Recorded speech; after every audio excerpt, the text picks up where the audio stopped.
adapt to what you're facing here, and sometimes this could be the best tactic you could do. Is simply grab right here, push it past this guy, and go to work. Okay. Again, obviously you're gonna have to follow your SOP, you know, the rules of engagement, and what is standard for your department and what your guidelines are.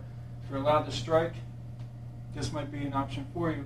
If you're dealing with a guy again who is wailing on you, you know, in here, you know, I'm just going to control this guy, get him out here, and then I can go to work and avoid some of the incidental contact. Yeah, obviously it also allows you, for same principle, even if I didn't want to strike him, just to control, I want to take him down, the idea of getting him off to one side, I can then reach over for another piece of fabric and then just run across, okay? Just the sense that he's off balance and his legs are in the fashion they are. Mine are stable enough to start running. The way his legs are lined up and that way, the angle, I'm basically going to twist them that way with this handle, and with this handle I'm pulling them this way, and then I'm running. You get this, which takes us right back to the S.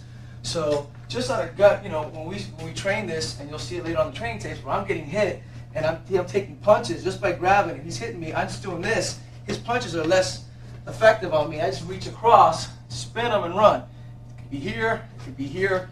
You're trying to tackle. I still have to get my hips out, but now I have a handle. I'm just going to grab as much shirt as I can, get that joystick grip, and the same principle of cross-facing. The only difference is because I have the handle and I'm cross-facing, I can get more of a turn to get them down. So it actually helps a lot if you guys got any kind of clothing on, jacket, long sleeve t-shirt.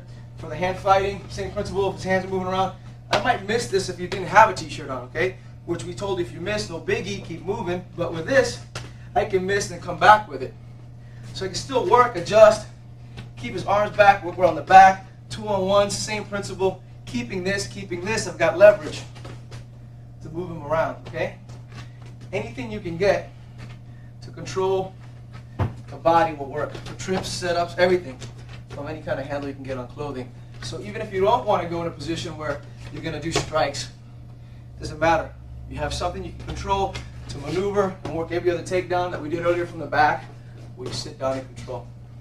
Grab the inside and lift your elbow up. Now run me. I can't hit him anymore, right?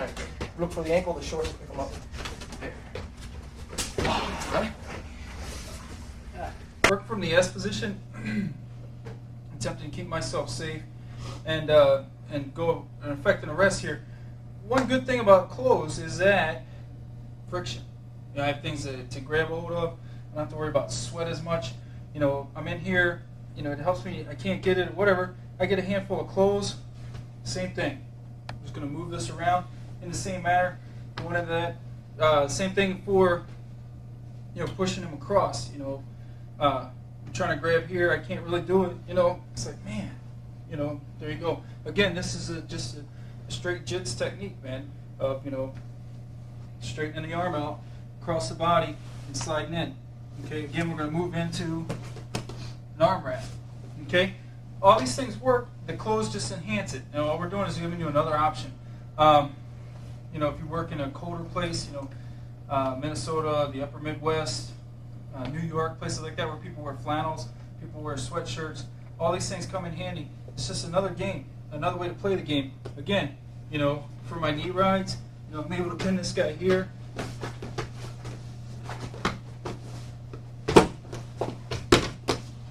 You know, I can keep working on this guy because I have all these handles available to me. Okay? Yeah, same thing. If you've got access to the back, handful of t-shirt, where we usually go on the shoulders, the guy wasn't wearing a shirt, try to get that blanket. If he's balled up and he just doesn't want to give me anything, just by grabbing a handful of t-shirt, I can set him down several ways. Here, here, here, here. By sitting him down and controlling him, I can move to wherever I need to work. I can keep him here, take him where I need to work to control his body. Here it is, the same thing again. I'm just working around the arms, keeping the arms tied up so I can go to S position. Back up. An underhook and pike becomes another thing entirely because of the clothing. I'm here working underhook and pike. I now have handles. From here, I can reach around. If that arm jackknifes, the big concern we talked about earlier, a weapon, if there's a lot of fabric, I can find out what that is right away. Okay? Whereas without the fabric, if he reaches back, I might have to disengage or strike immediately because I'm really worried about getting back in there and accessing it. Fabric gives me that extra option. And then from here, it's much easier because of the fabric to twist and control turn, and set up for the S position. Is you get caught, right? You've got your uniform on, they grab you in the same fashion, and they start wailing on you. You need to start using the shields, and what your basic goal is to do is tie up this so it becomes more of a clinch, and he can't keep his distance where he can unload his weapon on you. So as he moves in, that's exactly where he wants to be. So if I initially grab and start unloading and hitting, he wants to move in using a cover that allows for his whole body to be covered. I can't take any body shots or anything else. And immediately try it again. As he tries to close the distance, this guy might want to back up. You still have to follow through. Maybe try to bend the arm, get an underhook, control that position. Everything we did prior to that. So a drill that we use a lot is one guy locks up, one guy puts on a 16-ounce boxing glove, goes about 30% and starts going. And this guy's whole goal is to tie him up. Got him, go again, back and forth. That way you can use something for your advantage and then also recognize it so you can work at it when you're at a disadvantage. That arm up. Okay, don't worry so much about getting it off of you, especially if you have an epaulet. You're never gonna get it. He's got a, you know, those little epaulets, the little things on your collar up here. Or I have an outside vest cover on. He's got a handful of that outside vest cover. Yeah, I'm never getting him off of me. Okay, so what I like to do is, me and Chad are working. Go ahead. We're in here with the inside tie right here. Just for a second, we'll go slow just so you can see it. Inside tie. I put my arm up here. Remember the brace position?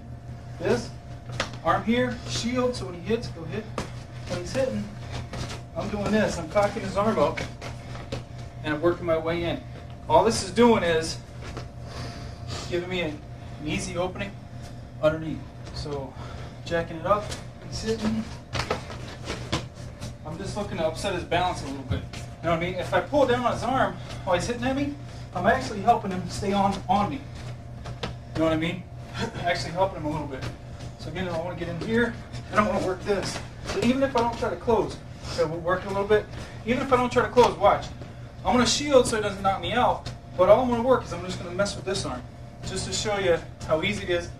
Use that inside tie, jack his balance, and the hits won't be nearly as effective. Right?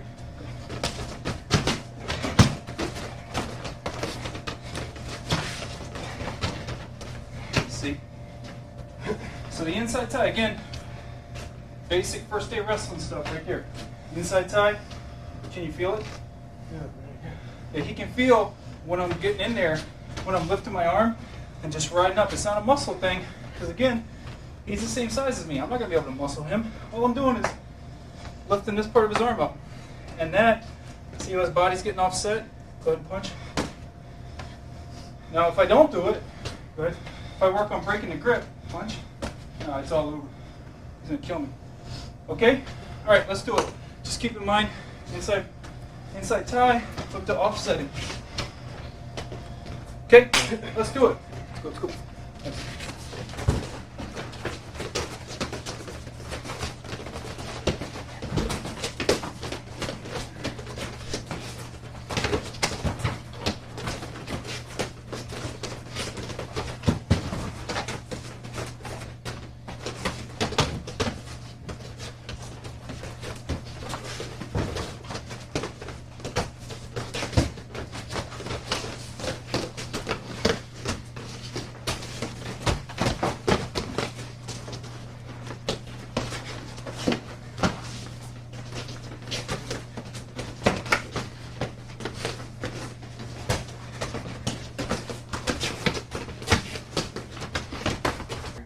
Caught here. You shouldn't be there. First one we always do is always shut the elbows up and drop here, right? And all you do is hip hop forward. So you're doing this initially, okay? You got to be careful that they're going to sink in for your neck next. So go up for the neck. They're going to try to come up actually this way. This is what's going to happen. You're in here, you sink forward and drop your hips. They're going to start coming up this way for your neck, okay? So when he locks in, and I do this, he goes from my neck, right? So when I start turning, and hit quarter.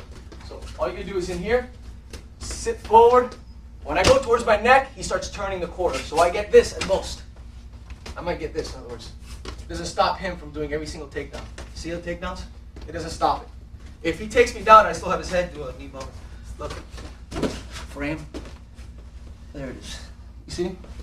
So all I want you to do right now is two things. Lock.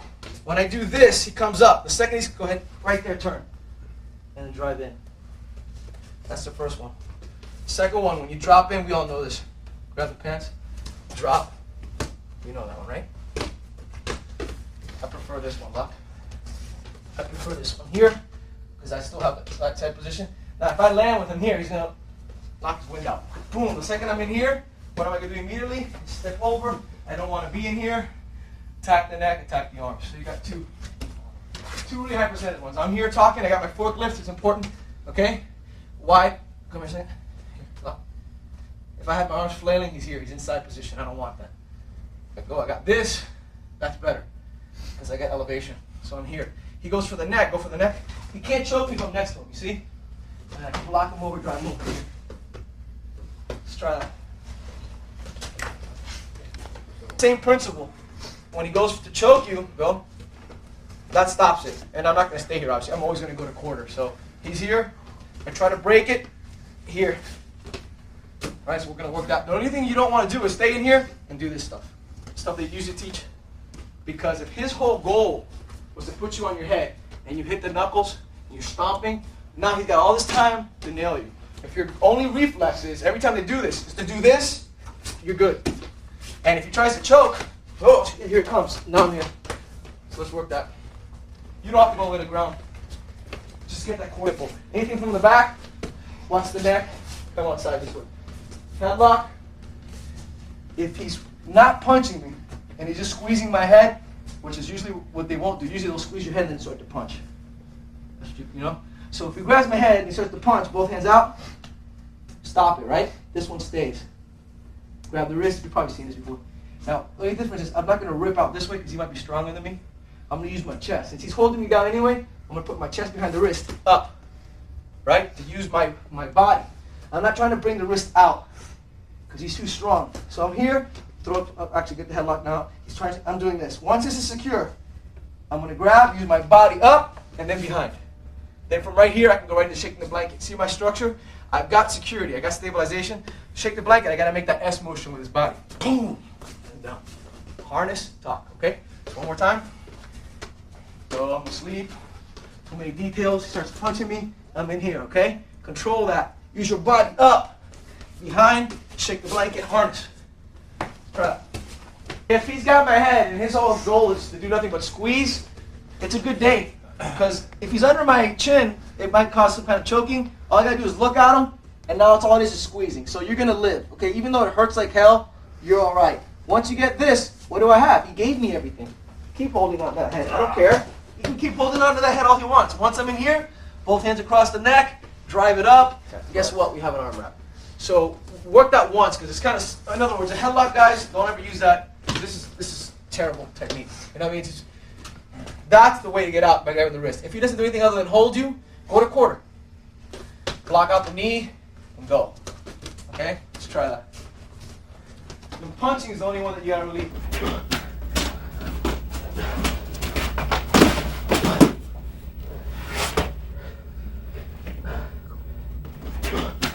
Talking about counters, one of the positions we showed earlier is front headlock. Now, a good front headlock is going to be, again, under the chin, back of the tricep. I'm pulling my elbows in. You can see his head's getting stretched, arms getting stretched. I'm driving in, and I'm angling off, making him carry a lot of weight. And I can actually collapse him, do all the things we showed earlier. In this portion, we're going to work on countering it. Now, to counter a good headlock, first thing he's going to do is I come down here, and I start to pull this in. This arm straightens out on my hip. That keeps me from being able to crush my hips in and cover him. Now, if that works on a good one, it works even better on a bad one. You get a guy who has no real good wrestling experience. He locks his arms underneath here, does this kind of stuff to try to crush you in. Just put your hand on the hip and see he's already starting to peel out as he starts to sit right into a 2-on-1. Okay? So again, we're in here. I'm giving him a bad front headlock. He starts to peel out. Now he's going to take a little step with his right foot and see how that pops his head right out. It's all about angles and physics, not about muscle. You can pop out on anybody. So again, one more time. He's here. Now I'm in tight. I'm holding him tight, and he comes out. Doesn't matter. Comes right out. Again, if he has both hands underneath here, second option. All he's going to do is take a big step with this leg towards the direction that his head has come out. That's all he's got to do. Big step, out. Real simple stuff you learn, 8 years old in a wrestling room. So it works. And again, it works in a sportive environment every day against guys that are trying really hard to hold you there. It's going to work against some guy who's drunk and really can't wrestle. Okay? So again, we're in here, do it from this angle. I'm holding him here, this kind of position. He's just going to take a big step and out. You don't need, some guys focus on really throwing their arm to the sky. So if I'm holding Lewis in here, he might throw this arm to the sky with the step. Comes out just as easy. Okay? So either one, again, we're trying to make it simple, stuff that you guys can keep with you at a reflexive level. So just remember, if your head's out to one side, I'm just going to step towards that way and pop myself out.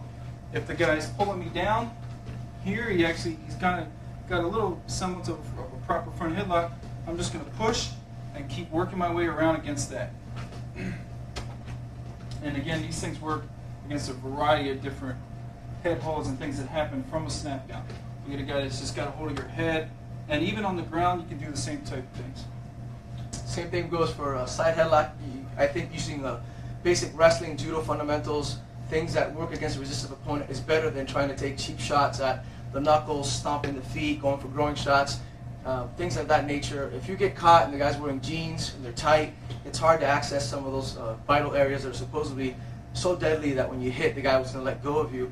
If I get caught in a side headlock, for example, in this position, the idea of stomping or going for growing shots might not be as viable as I've got maybe a second or two before he flings me to the ground. Okay? Usually when they get you in this position, they're going to reach back with his hand and start punching you, or they're going to toss you right away. Okay? So you don't have time when he locks in to start trying to do all this stuff, which might hurt him just a little bit before you get punched in the face or thrown to the ground. So rather than doing those, if you do get caught, you need to sit your hips down. So if I get caught, I need to sit back, make sure that he can't toss me forward, and if he is punching me, goes a punch, I need to cover and control that arm. By trapping that arm, he can no longer reach me to punch me. I can now access this wrist. Now, if I'm not strong enough to pull on the wrist, I attach the wrist to my body, and I use my body to get loose and step behind, and I'm in a good position. So if I grab Paul here, and he starts stomping on me, going for growing shots, it might be too late. He's tossed or he's got hit. Rather than that, the second he gets caught, setting his hips down to control, I can hit him, and now using his body, he can maneuver my arm and get it behind me. Okay? Those are very important things that you need to keep in mind, that getting caught in a bear hug here, if I sit here going, looking for some kind of digit manipulation, hitting and stomping, he's going to toss me. There I go. Boom. Which might be his intent from the get-go. Because it's his intent, I need the basic wrestling. The second he gets in, right now his hips are beneath me, it's kind of late.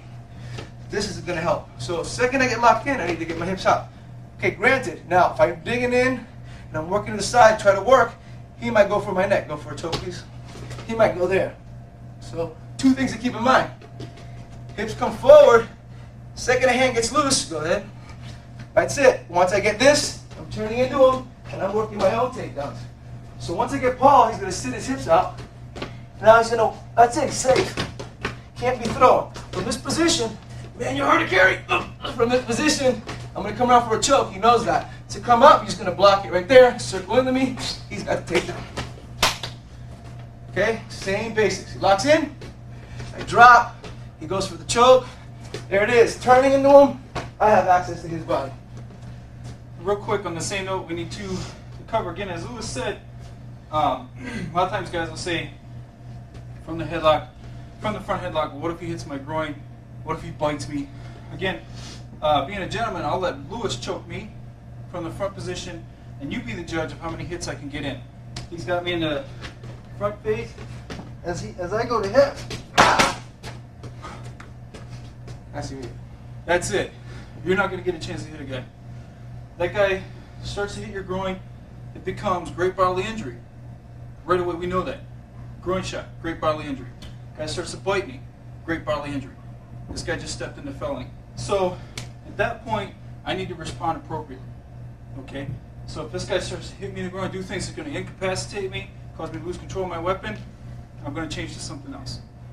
And a lot of departments still allow for the chokes, vascular restrictions, and those types of things. So again, the second that I start to feel that happen, I'm just going to come in right here and stop it. You can do it with one hand.